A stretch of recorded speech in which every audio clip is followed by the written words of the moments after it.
Every individual in this country has an identity that is worth protecting and securing. Our identities are the true description of who we are and should be the most protected identification of each individual.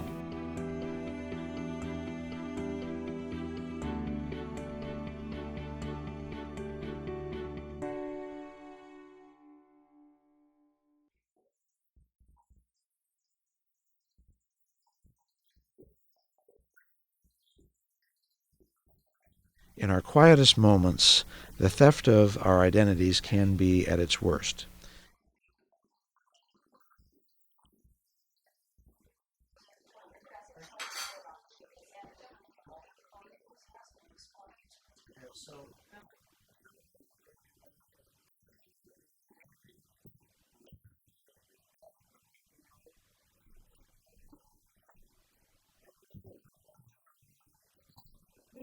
The crime is horrendous at any level of class, gender, race, education, and age. Identity theft is the fraudulent activity of using another individual's identity in order to access resources or obtain any financial gain.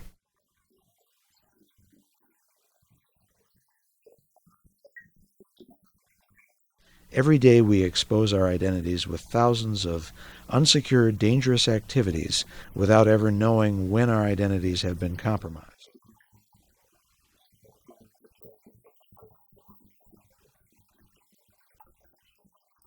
Each year, over 10 million Americans are victims to identity theft. Each year, another identity theft is unreported. It is compounding the problem. Our beautiful nation of plenty is diminished by fraudulent acts of cruelty.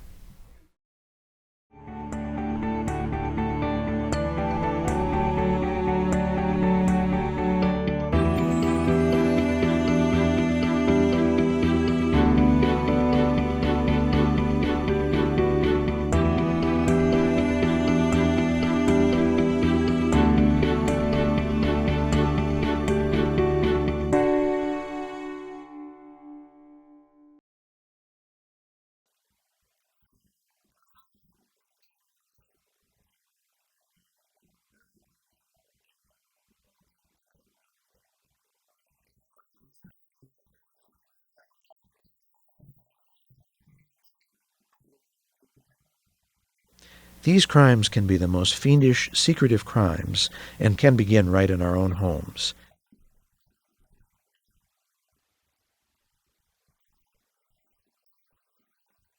Each day we prepare our bags, our work material, and our personal information. But is our personal information evidence in identity theft crimes?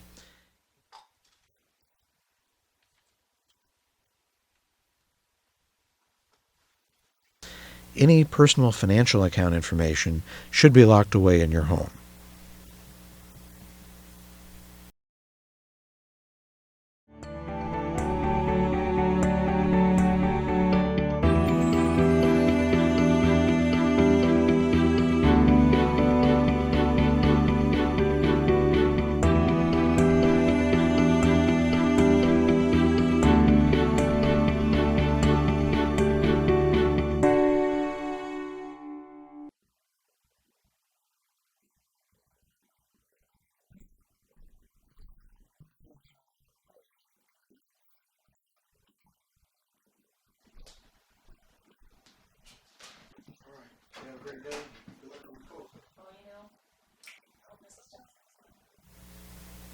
Our unconscious mistakes can also be factors in our identities being stolen.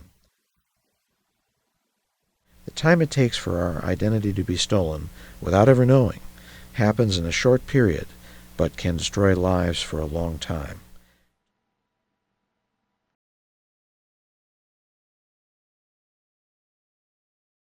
There are a number of ways that technology has really impacted the opportunity for identity theft. One is, of course, what we call phishing. And it's surprising to me that people still fall victim to this. Everyone now is using email for their personal lives as well as their commercial and financial lives, and so it's not uncommon for identity theft thieves to send perhaps an email saying, we think there's a problem with your account, we think there's a problem with your order, would you please reply to this email and email us your name, address, phone number, and your account information.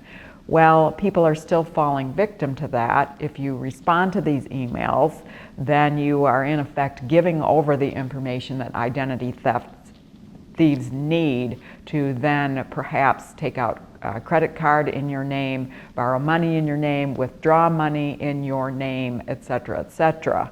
One way you can tell that the email is not legitimate is there will often be misspellings, typos, the grammar is not quite right. So that is a clue right there. So they can, through cutting and pasting from the legitimate website on the internet, make it look like this is a bona fide request when in fact it has not being generated from the real company.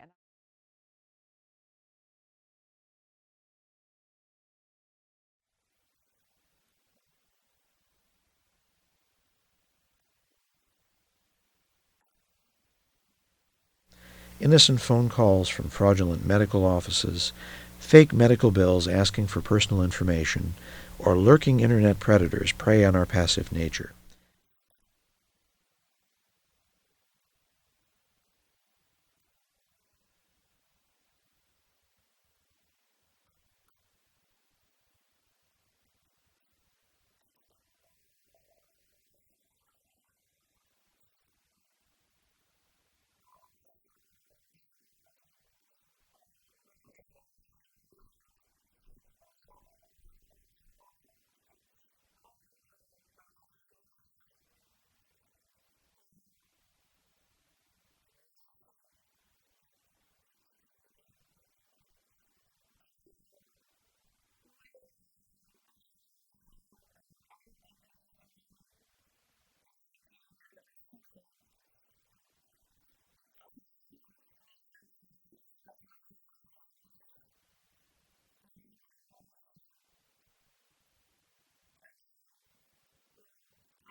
Some simple ways, and this is not necessarily related to technology, but some simple ways that identity thieves are also getting this information is such things as rifling through your mailbox, such things as rifling through your trash. If you think about it, how many of us are as careful as we need to be about making sure that we shred everything before we put it out for the trash every week.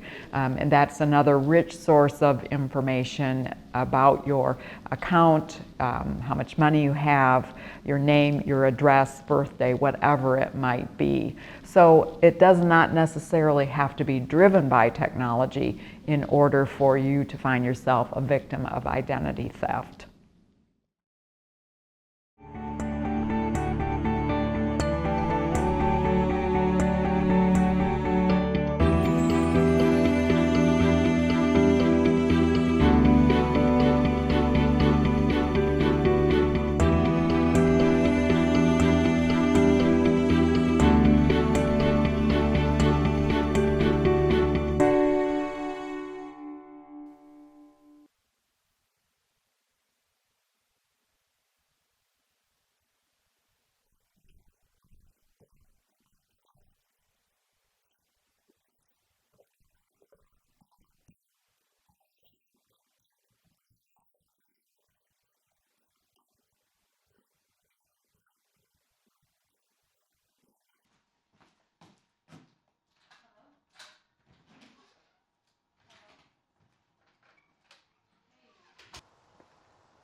counteract our risk of identity theft, we need to be constantly aware of our actions in our daily activities to reduce the risk of identity theft.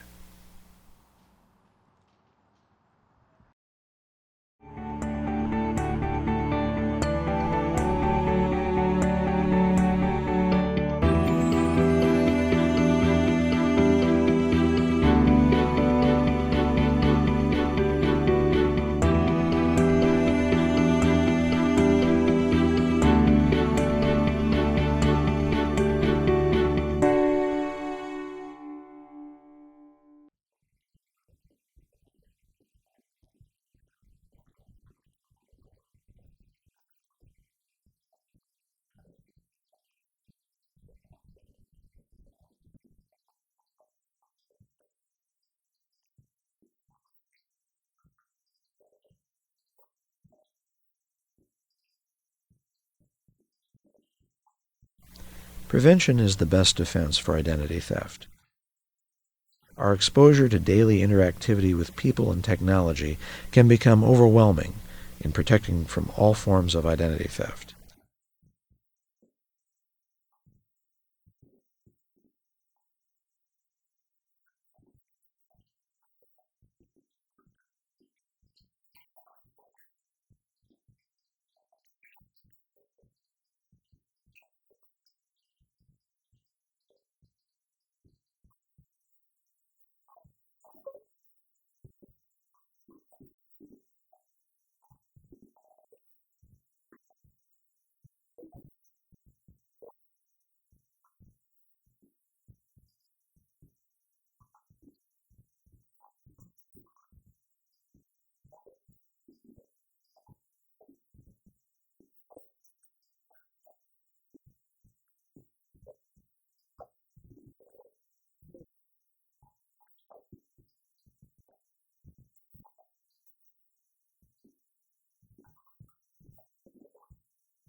People's dishonesty and untrustworthiness alone can be factors in all identity theft crimes. Identity theft crimes can happen in the most unnoticeable places by the most unnoticeable people. If your personal information has been stolen or you have reason to believe it might have been, for example, you receive a strange purchase at your home or your place of work and you call the company that sent that product and you find that they indeed have your name, address, your phone number, even your email address, that would be the time to be on heightened alert that there might be a problem. And so what you want to do is immediately close any kind of financial accounts that you believe may be at risk. When you open any new accounts, you want to password protect those accounts. Another thing you might want to think about doing is having separate accounts for different kinds of money. Let's say you have a account at the credit union. You might want a separate account number, let's say for your checking account, and then you always have to have some sort of savings account usually, but you can keep a small amount of money in there, and then maybe you want to, for your savings or your money market, have another account number. So even if one account is put at risk, let's say your checking account, your other money, your major savings and mutual funds and money market accounts are safeguarded because you're using a different account.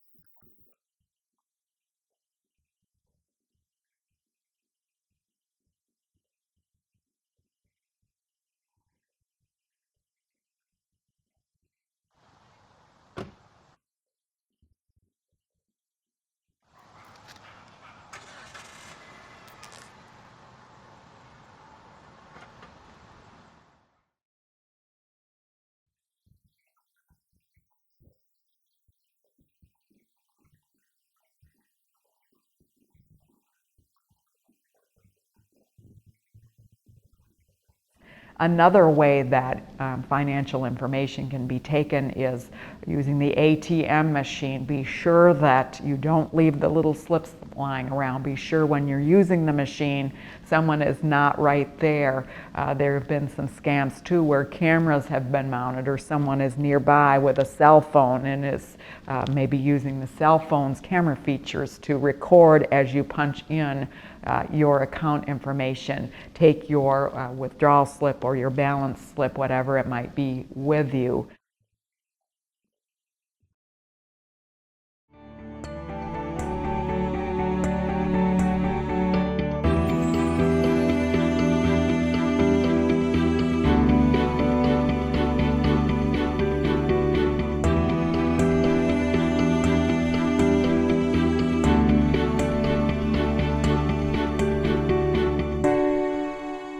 Another question that often asked is, why is identity theft such a serious crime?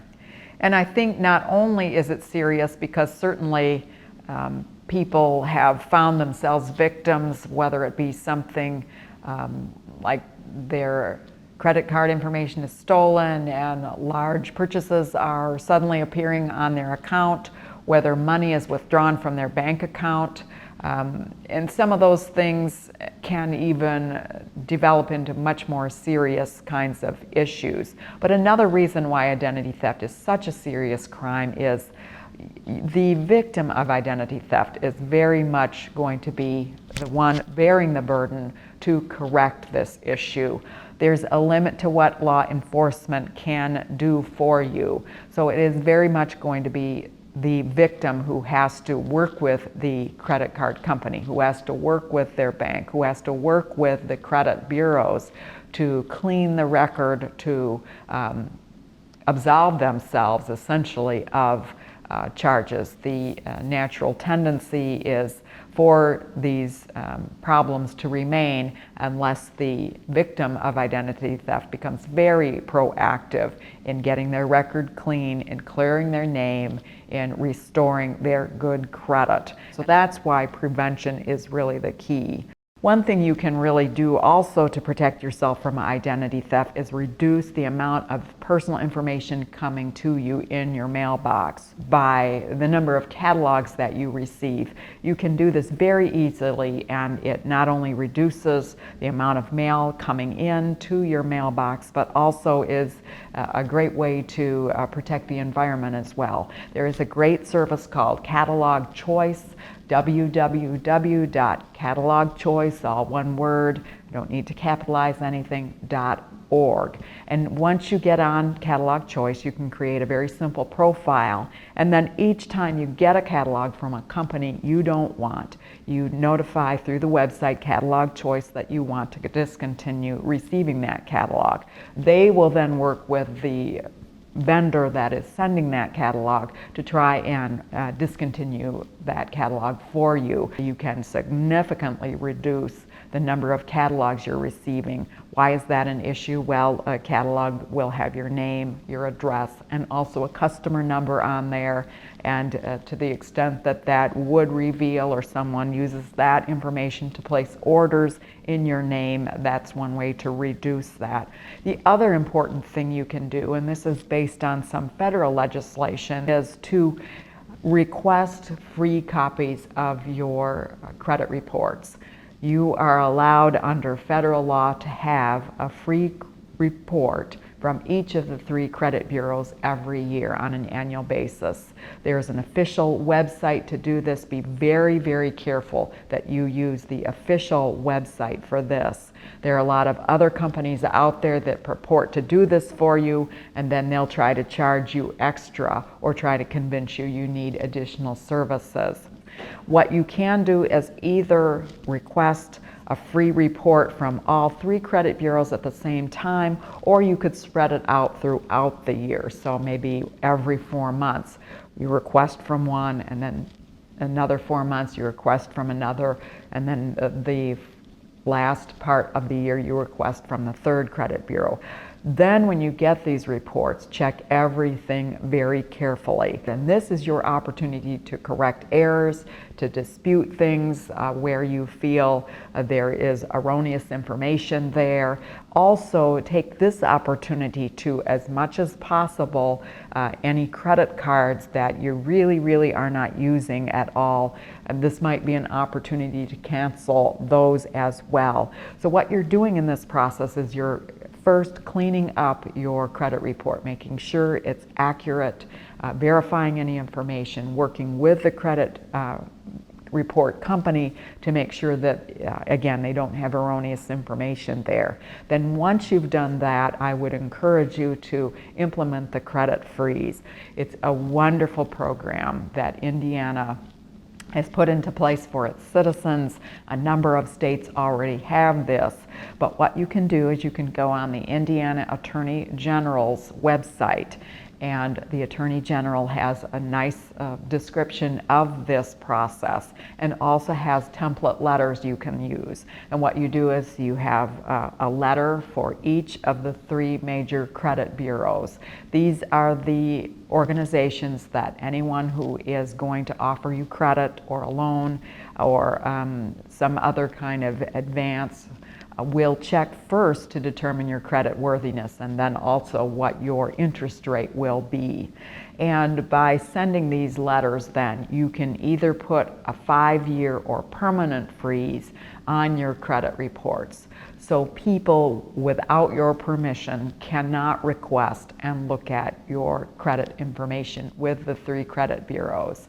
This will significantly reduce, of course, the offers you're getting, because if you have not given permission for a company to receive the information about your credit worthiness, they are not now allowed to receive your credit report. They will not be able to issue credit to you. And certainly a person who is trying to do this and establish an identity, taking over your identity, will not be able to get that information and take out credit in your name. Another important point that I don't think people think about is the extent to which dishonest employees of particular companies might in fact be the vehicle by which you find yourself a victim of identity theft. There are devices out there that allow your credit card to be swiped, and these are just little pocket devices, and the person can have that. Let's say it's a waiter or waiter at a restaurant. He or she can quickly swipe your card, go off to the register, process your bill, brings back your slip, and you sign, and you've enjoyed your meal, and so off you go. Well, now this little device actually, each time that the credit card is swiped, is capturing that information. And that information can be given over to a broker or someone else who is gathering all of that information. And then, of course, you've left a slip with your name and your signature on it. And of course, now if we've got many people with these devices, all with stored credit card information in them, all going into a centralized source, that can be a huge way for identity theft to happen.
Identity theft is a crime, and it is our responsibility as consumers to know the preventative measures to lessen our chance of being victims.